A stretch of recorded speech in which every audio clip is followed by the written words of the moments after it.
Hello everyone, very very good morning. कैसे हो? Hope करता हूँ आप सब लोग अच्छे ही होंगे। सो फ्रेंड्स, जीके की स्पेशल क्लास में आप सभी लोगों का बहुत बहुत स्वागत है। सभी लोग एक बार बताएंगे वॉइस क्लियर आ रही है, क्लास को स्टार्ट किया जाए। और भी क्लासेस जो हो गई हैं उनको आप प्लेलिस्ट में जाके देख सकते हो। प्लेलिस्ट में आपको हर सब्जेक्ट की जो है क्लासेस मिल जाएंगी। यहाँ पर डेली क्लासेस का टाइमिंग आप सब लोग देख सकते हो, तो डेली टाइम से आपको क्लास को ज्वाइन करना है। ओके, चलिए क्लास को स्टार्ट करते हैं।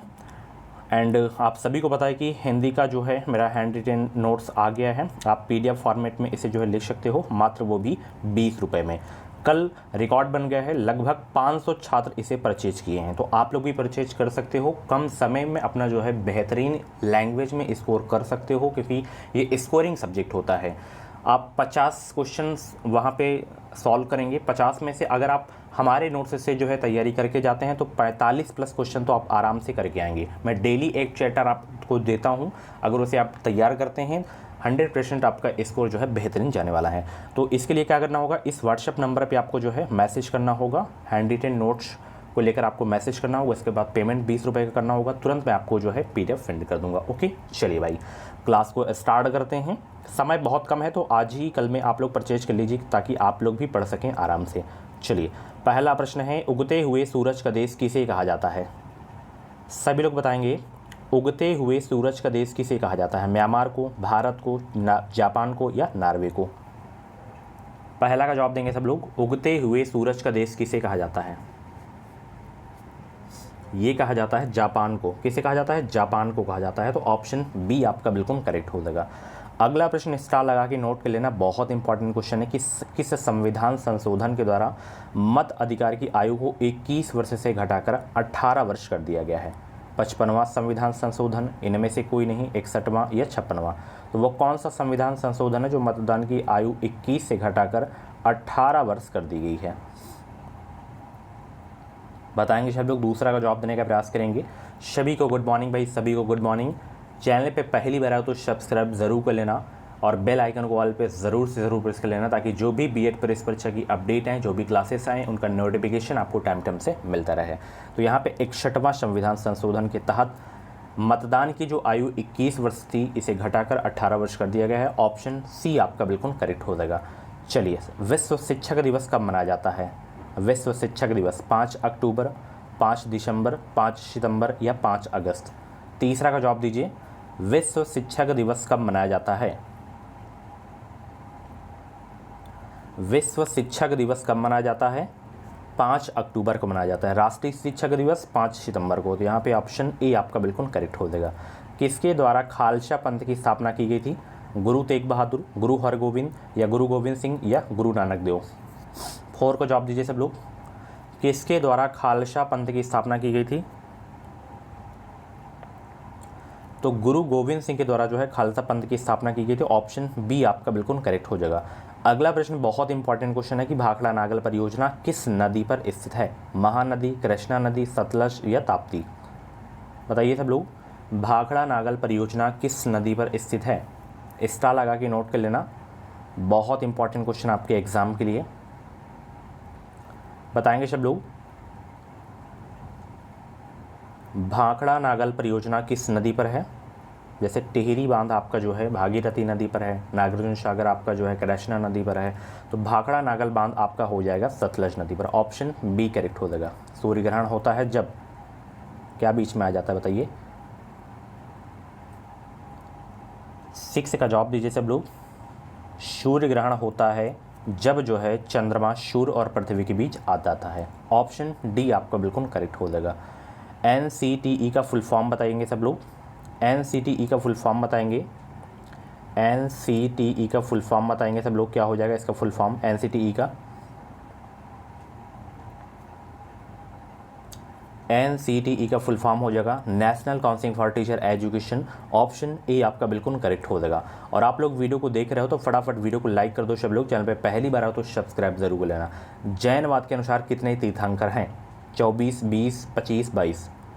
8वां का जवाब देंगे सब लोग। जैनवाद के अनुसार कितने तीर्थंकर हैं? तो जैनवाद के जो अनुसार तीर्थंकर हैं टोटल 24 हैं, और 24वें कौन थे? महावीर स्वामी जी थे। 23वें कौन थे? और जैन धर्म के संस्थापक कौन थे? ये आपको कमेंट बॉक्स में जवाब देना है। चलिए, चूना पत्थर परिष्करीकृत करने के बाद जो है परिवर्तित होता है किसके रूप में, मार्बल के रूप में, क्वार्टजाइट के रूप में, या ग्रेनाइट या स्लेट के रूप में? बताइए। चूना पत्थर परिष्कृतीकरण के बाद परिवर्तित होता है किस में? 9 का जवाब देंगे सब लोग। ये मार्बल के रूप में जो है परिवर्तित होता है। चलिए, एक बैंक शेड्यूल बैंक कहलाता है यदि यह एक नामीकरण है जो कभी कभी सरकारी एवं सहकारी बैंकों के लिए प्रयुक्त किया जाता है, या इनमें से कोई नहीं। यह 1969 एवं उसके बाद घोषित राष्ट्रीयकृत बैंकों की सूची में है। यह आरबीआई एक्ट 1934 की द्वितीय अनुसूची में शामिल है। 10 का जवाब देंगे सब लोग। एक बैंक शेड्यूल बैंक कहलाता है यदि यह आरबीआई एक्ट 1934 की द्वितीय अनुसूची में शामिल है। ऑप्शन डी आपका बिल्कुल करेक्ट हो जाएगा। नेक्स्ट क्वेश्चन आपकी स्क्रीन पे है। भारत का राष्ट्रपति राज्यसभा के लिए कितने सदस्य मनोनीत कर सकता है? 12 सदस्य, 6 सदस्य, 15 सदस्य या 9 सदस्य? बहुत अच्छा प्रश्न है ये। भारत के राष्ट्रपति राज्यसभा के लिए कितने सदस्य मनोनीत कर सकते हैं? तो टोटल 12 सदस्य मनोनीत कर सकते हैं। ऑप्शन ए आपका बिल्कुल करेक्ट हो जाएगा। किस क्षेत्र में बुकर पुरस्कार जीता जाता है?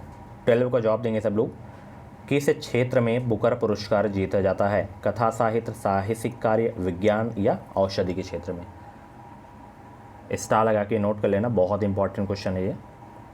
बताएंगे सब लोग बुकर पुरस्कार जीता जाता है किस क्षेत्र में?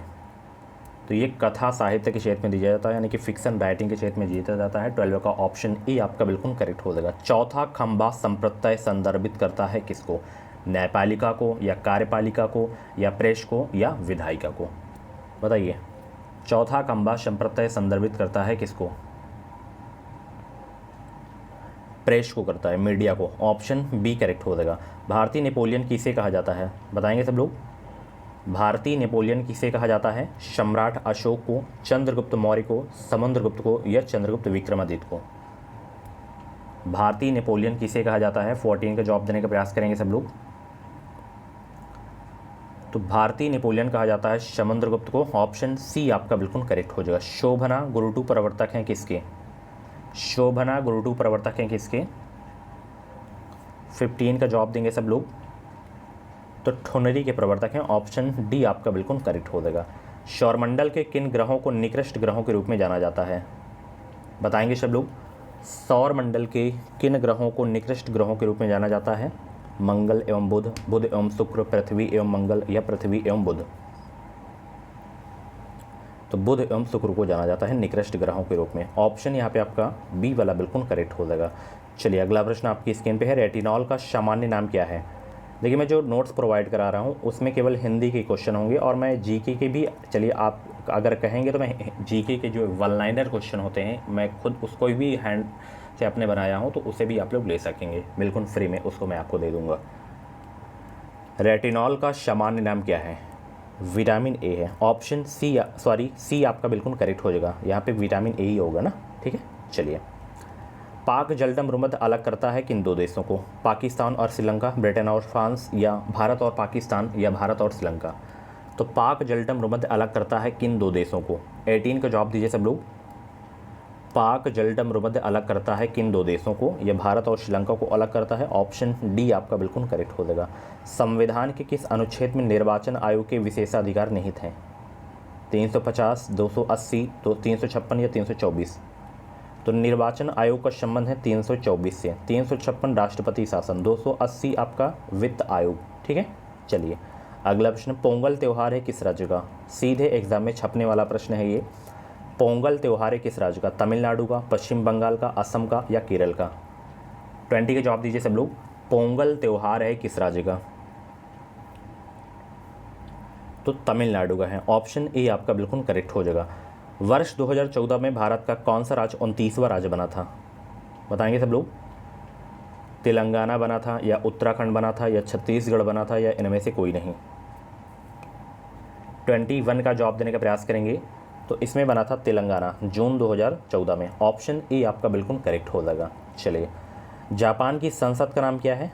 सभी लोग आंसर करेंगे। जापान की संसद का नाम क्या है? शोरा, डाइट, मजलिस, या नेसेट? जापान की संसद का नाम है, तो जापान की संसद का नाम है डाइट। क्या है? डाइट है। ऑप्शन सी करेक्ट हो जाएगा। ओमान की राजधानी कहाँ है? बताएंगे सब लोग। ओमान की राजधानी कहाँ है? रियाद, अबू धाबी, राम अल्लाह या मस्कट? ओमान की राजधानी कहाँ है? तो ओमान की राजधानी है डियर मस्कट में। ऑप्शन यहाँ पे आपका डी वाला बिल्कुल करेक्ट हो जाएगा। अगला प्रश्न है बिहू जो है किस राज्य का मुख्य त्यौहार है? असम, गुजरात, उड़ीसा या पश्चिम बंगाल? बिहू किस राज्य का मुख्य त्यौहार है? 24 का जवाब देंगे सब लोग। बिहू किस राज्य का मुख्य त्यौहार है? तो बिहू असम राज्य का मुख्य त्यौहार है। स्टार लगा के नोट कर लेना, बहुत इंपॉर्टेंट क्वेश्चन है। अगला प्रश्न, भारत के संविधान के किस अनुच्छेद में जो है मौलिक कर्तव्यों का वर्णन है? बताइए, 29 में, 12 में या 15 में या 51A में? तो मौलिक कर्तव्यों का वर्णन किस अनुच्छेद में है संविधान के, ये आपको बताना है। बहुत इंपॉर्टेंट क्वेश्चन है। भारत के संविधान के अनुच्छेद 51A में मौलिक कर्तव्यों का वर्णन है। ऑप्शन यहाँ पे आपका बी वाला बिल्कुल करेक्ट हो जाएगा। विटामिन सी की कमी से होने वाला रोग कौन सा है? पेलाग्रा, बेरी, ऑस्टियोमेलेसिया या स्कर्वी? देखिए, विटामिन ए से आपका होता है रतौंधी, विटामिन बी से आपका होता है बेरी, विटामिन सी से आपका होता है स्कर्वी, विटामिन डी से आपका होता है रिकेट्स। तो यहाँ पे स्कर्वी आपका सही हो जाएगा, सी पूछा जा रहा है। तो 26 का ऑप्शन डी करेक्ट हो जाएगा। इसका रासायनिक नाम एस्कॉर्बिक अम्ल होता है। विटामिन ए का रेटिनॉल होता है, विटामिन बी का थायमिन होता है, विटामिन डी का क्या होता है? कैल्सीफेरॉल। चलिए अगला प्रश्न देखिए, सतत विकास लक्ष्यों को प्राप्त करने हेतु संयुक्त राष्ट्र द्वारा कौन सी अवधि निर्धारित की गई है? बताएंगे सब लोग। सतत विकास लक्ष्यों को प्राप्त करने हेतु संयुक्त राष्ट्र द्वारा कौन सी अवधि निर्धारित की गई है? 2011 से 25, 16 से 30, 2001 से 15 या 6 से 20? बताइए वो कौन सी अवधि है? 27 का जवाब देने का प्रयास करेंगे भाई। सभी को गुड मॉर्निंग, सभी को गुड मॉर्निंग। चलिए, तो 2016 से 30 आपका सही हो जाएगा। ऑप्शन बी करेक्ट हो जाएगा। कैलाश सत्यार्थी संबंधित है किससे? कैलाश सत्यार्थी संबंधित है किससे? निर्मल भारत अभियान से, बचपन बचाओ आंदोलन से, नर्मदा बचाओ आंदोलन से या चिपको आंदोलन से? बताएंगे सब लोग। कैलाश सत्यार्थी संबंधित है किससे? तो कैलाश सत्यार्थी जो है संबंधित हैं बचपन बचाओ आंदोलन से। 28 का ऑप्शन बी आपका बिल्कुल करेक्ट हो जाएगा। नेक्स्ट क्वेश्चन आपकी स्क्रीन पे है, किसने सन 2016 में भारत का अंतिम पृथक रेल बजट पेश किया था? किसने पेश किया था? अरुण जेटली, पीयूष गोयल, सुरेश प्रभु या मनोज सिन्हा? ये क्वेश्चन बहुत एग्जाम में पूछा जाता है। किसने सन 2016 में भारत का अंतिम पृथक रेल बजट पेश किया था? तो वो पेश किए थे भाई उस समय के जो रेल मंत्री थे सुरेश प्रभु, वही पेश किए थे। ऑप्शन बी आपका बिल्कुल करेक्ट हो जाएगा। भारत का राष्ट्रपति बनने से पूर्व श्री रामनाथ कोविंद किस राज्य के राज्यपाल थे? बिहार के, मध्य प्रदेश के, राजस्थान के या उत्तर प्रदेश के? 30 का जवाब दीजिए सब लोग। भारत का राष्ट्रपति बनने से पूर्व श्री रामनाथ कोविंद कहाँ के राज्यपाल थे, किस राज्य के थे? ये बिहार के थे। ऑप्शन ए आपका बिल्कुल करेक्ट हो जाएगा। फ्रांसीसी क्रांति का सही नारा क्या था? बताएंगे सब लोग। फ्रांसीसी क्रांति का सही नारा क्या था? स्वतंत्रता, अधिकार, कर्तव्य, समानता, समानता, भातृत्व या स्वतंत्रता, समानता, भातृत्व या स्वतंत्रता, समानता, अधिकार? 31 का जवाब देंगे सब लोग। फ्रांसीसी क्रांति का सही नारा क्या था? तो फ्रांसीसी क्रांति का जो सही नारा था वो था स्वतंत्रता, समानता, भातृत्व। ऑप्शन बी करेक्ट हो जाएगा। निम्न में से किस खिलाड़ी ने रियो पैरालंपिक्स 2016 में ऊंची कूद में स्वर्ण पदक जीता था? शरद कुमार, मुरलीकांत केटलर, वरुण सिंह भाटी, मरियप्पन थंगावेलु? 32 को जवाब दीजिए सब लोग। निम्न में से किस खिलाड़ी ने रियो पैरालंपिक्स 2016 में ऊंची कूद में स्वर्ण पदक जीता था? तो मरियप्पन थंगावेलु हैं। ऑप्शन डी करेक्ट हो जाएगा।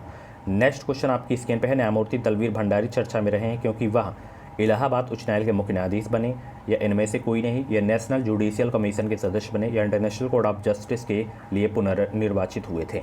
तो दलवीर भंडारी चर्चा में क्यों रहे थे आपको बताना है। 33 के जवाब देंगे सब लोग। क्योंकि ये इंटरनेशनल कोर्ट ऑफ जस्टिस के लिए जो है पुनर्निर्वाचित हुए थे, इसलिए चर्चा में रहे थे न्यायमूर्ति दलवीर भंडारी। ऑप्शन डी आपका बिल्कुल करेक्ट हो जाएगा। नेक्स्ट क्वेश्चन, किसको भारत में सर्वाधिक पुराना ग्रंथ माना जाता है? किसको भारत में सर्वाधिक पुराना ग्रंथ माना जाता है? न्याय, रामायण, गीता, ऋग्वेद? तो ऋग्वेद को भारत में सर्वाधिक पुराना ग्रंथ माना जाता है, ठीक है ना। ऑप्शन डी आपका बिल्कुल करेक्ट हो जाएगा। सबसे प्राचीन, किसी प्राणी की ज्ञानेंद्रिय उसे सहायता प्रदान करती है श्वसन गतिशीलता में या तीव्रवृद्धि में, उद्दीपक के जो है प्रति अनुक्रिया करने में? बताएंगे सब लोग। किसी प्राणी की ज्ञानेंद्रिया उसे सहायता प्रदान करती है किसमें? उद्दीपक के प्रति अनुक्रिया करने में। तो ऑप्शन यहाँ पे आपका डी वाला बिल्कुल करेक्ट हो जाएगा। नेक्स्ट क्वेश्चन है, किसको भारत में हरित क्रांति का जनक माना जाता है? किसको भारत में हरित क्रांति का जनक माना जाता है? डॉक्टर वर्गीज कुरियन, इनमें से कोई नहीं, M S Swaminathan, C D Deshmukh. तो डॉक्टर वर्गीज कुरियन को श्वेत क्रांति के जनक के रूप में माना जाता है, हरित क्रांति के जनक के रूप में एम एस स्वामीनाथन को माना जाता है। सी डी देशमुख ये कौन थे? ये आरबीआई के प्रथम भारतीय गवर्नर थे। ठीक है, चलिए तो यहाँ पे ऑप्शन आपका जो है सी वाला बिल्कुल करेक्ट हो जाएगा। जस्टिन ट्रूडो, जिन्होंने फरवरी 2018 में भारत की यात्रा की थी, ये किस देश के प्रधानमंत्री थे? कनाडा, स्पेन, इटली या फ्रांस के? बताइए किस देश के राष्ट्रपति थे ये? जस्टिन ट्रूडो 2018 में भारत की यात्रा किए थे, ये प्रधानमंत्री थे कनाडा के। ऑप्शन ए आपका बिल्कुल करेक्ट हो जाएगा। निम्न में से कौन सा नाटक विलियम शेक्सपियर द्वारा नहीं लिखा गया है? बताइए वो कौन सा नाटक है जो विलियम शेक्सपियर के द्वारा नहीं लिखा गया है?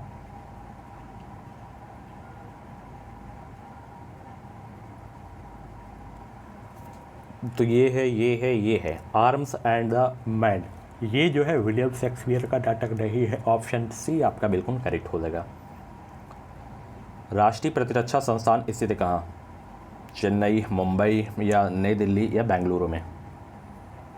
राष्ट्रीय प्रतिरक्षा संस्थान स्थित है कहाँ? 39 का जवाब देंगे सब लोग। राष्ट्रीय प्रतिरक्षा संस्थान स्थित है ये न्यू दिल्ली में है। ऑप्शन सी आपका बिल्कुल करेक्ट हो जाएगा। 2020 में ग्रीष्मकालीन ओलंपिक खेलों का आयोजन किस देश में किया जाएगा? जापान, स्पेन या चीन या दक्षिण कोरिया? बताएंगे सब लोग। 2020 में ग्रीष्मकालीन ओलंपिक खेलों का आयोजन किस देश में किया जाएगा? ये जापान में किया जाएगा। ऑप्शन ए आपका बिल्कुल करेक्ट हो जाएगा। चलिए कॉलम फर्स्ट कॉलम सेकंड को साथ आपको जो है यहाँ पे मिलान करना है। यहाँ पे एक तरफ यहाँ पे डिजीज़ है और उसके जो है कारण है, तो कौन सी बीमारी किसके कारण होती है आपको बताना है। जैसे लौह की कमी से आपका एनीमिया, देखिए इस तरीके के क्वेश्चन आ जाएँ कॉलम वाले, तो जो पता हो 100% उसका मिलान कर लीजिए आप लोग, कि ये नहीं कि पहले से ही जुड़ जाओ आप लोग। जो जैसे लौह की कमी से आपका एनीमिया हो जाता है, तो यहाँ पे देखना डी का 4 है, तो डी का 4 देखना केवल इसमें है, तो यही आपका सही हो जाएगा। ठीक है ना, बाकी आपको एक्स्ट्रा माइंड यूज करने की ज़रूरत ही नहीं है। ठीक है ना, चलिए निम्न में से कौन राज्य हड़प नीति से संबंधित है? बताइए राज्य हड़प नीति से संबंधित है कौन है? Lord Ripon, lord Minto, lord Curzon, lord Dalhousie? राज्य हड़प नीति से संबंधित हैं लॉर्ड डलहौजी हैं। ऑप्शन डी आपका बिल्कुल करेक्ट हो जाएगा। निम्न में से कौन सा इनपुट डिवाइस नहीं है? Camera, keyboard, printer, mouse? निम्न में से कौन सा इनपुट डिवाइस नहीं है? तो प्रिंटर आपका इनपुट डिवाइस नहीं है। ऑप्शन बी करेक्ट हो जाएगा। हिंदी फीचर फिल्म पद्मावत किस लेखक की रचना पर आधारित है? अबुल फजल, रश खान, मलिक मोहम्मद जायसी या अमीर खुसरो? सभी को गुड मॉर्निंग। वीडियो को लाइक करो, शेयर करो। हिंदी फीचर फिल्म पद्मावत किस लेखक की रचना पर आधारित है? ये है किसके लेखक पर? मलिक मोहम्मद जायसी। 44 का ऑप्शन सी आपका बिल्कुल करेक्ट हो जाएगा। सोमनाथ मंदिर पर आक्रमण किया था किसने? बताएंगे सब लोग। सोमनाथ मंदिर पर आक्रमण किया था किसने? मोहम्मद बिन कासिम, इल्तुतमिश, मोहम्मद गोरी या महमूद गजनवी? तो सोमनाथ मंदिर पर आक्रमण किया था भाई महमूद गजनवी। ऑप्शन डी आपका बिल्कुल करेक्ट हो जाएगा। शाक्य दर्शन का प्रतिपादक किसे माना जाता है? वेरी मोस्ट इंपॉर्टेंट क्वेश्चन आपके एग्जाम के लिए। बताएंगे सब लोग शाक्य दर्शन का प्रतिपादक किसे माना जाता है? पतंजलि, वाल्मीकि, कपिल या गौतम को? तो शाक्य दर्शन का प्रतिपादक माना जाता है कपिल को। किसको माना जाता है? कपिल को माना जाता है। तो 46 का ऑप्शन सी आपका बिल्कुल करेक्ट हो जाएगा। अगला प्रश्न है प्रसिद्ध पुस्तक poverty and un British rule in India के लेखक कौन है? बताएंगे सब लोग। Poverty and un British rule in India के लेखक कौन है? दादा भाई नौरोजी, इनमें से कोई नहीं, महात्मा गांधी या गोपाल कृष्ण गोखले? तो poverty and un British rule in India के लेखक हैं दादा भाई नौरोजी। ऑप्शन ए आपका बिल्कुल करेक्ट हो जाएगा। नेक्स्ट क्वेश्चन देखिए यहाँ पे, निम्न में से कौन प्रसिद्ध हिंदी पत्रिका सरस्वती के संपादक रहे हैं? पंडित पूर्णचंद, महावीर प्रसाद द्विवेदी, राजा शिव प्रसाद, सितारे हिंद या बालकृष्ण भट्ट? तो वो रहे हैं महावीर प्रसाद द्विवेदी, सरस्वती के संपादक। ऑप्शन बी आपका बिल्कुल करेक्ट हो जाएगा। नेक्स्ट क्वेश्चन, मदर पुस्तक किसने लिखी है? मदर पुस्तक Ben Jonson, Oscar Wilde, T S. Eliot ने या मैक्सिम गोर्की ने? मैक्सिम गोर्की ने लिखी है मदर पुस्तक। ऑप्शन डी आपका बिल्कुल करेक्ट हो जाएगा। जीएसटी भारत में कब लागू हुआ? फटाफट आंसर करेंगे सब लोग। GST goods and service tax Bharat में कब लागू हुआ? 1 जुलाई 2017, 1 सितंबर 2017, 1 जनवरी 2017 या 1 अप्रैल? तो जीएसटी भारत में लागू हुआ है। सबसे पहले पूछे तो असम राज्य में लागू हुआ है और सबसे पहले पूछे तो फ्रांस में 1954 में लागू हुआ है। और भारत में 1 जुलाई 2017 से, ठीक है ना। अच्छा, आप लोगों से एक प्रश्न है, जीएसटी आपका जो है डायरेक्ट टैक्स है या इनडायरेक्ट टैक्स है? तो कमेंट बॉक्स में जरूर बताना, जीएसटी इनडायरेक्ट यानी कि अप्रत्यक्ष कर है या अप्रत्यक्ष कर है, तो इसका जवाब जरूर बताना। और जीएसटी मैंने अब आपको बताया कि सबसे पहले असम में हुआ, तो सबसे लास्ट में किस राज्य में लागू हो, ये भी आप लोग बताना। ओके, और कितने दरें हैं, 4-5 कितनी जो है दर हैं जीएसटी की, ये भी आप लोग बताना। बाकी ये थी आज की जो है जीके जैसी क्लास। कैसी रही क्लास कमेंट बॉक्स में अपना फीडबैक ज़रूर देना। ऐसी ही डेली क्लासेस देखने के लिए एजुकेशन मिसाइल यूट्यूब चैनल को सब्सक्राइब करिए। कुछ भी डाउट्स हैं तो आप कमेंट बॉक्स में अपना डाउट क्लियर कर सकते हो। बाकी आज डेट है 18 मई, ऐसी ही डेली क्लासेस होंगी।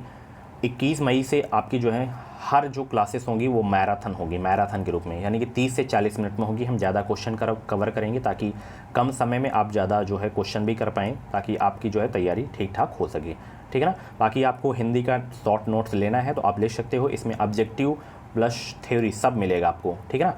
तो फटाफट आप जो है इस व्हाट्सअप नंबर पे मैसेज करें, अपना हैंड रिटेन नोट्स ले सकते हो, मात्र वो भी 20 रुपये में, ठीक है।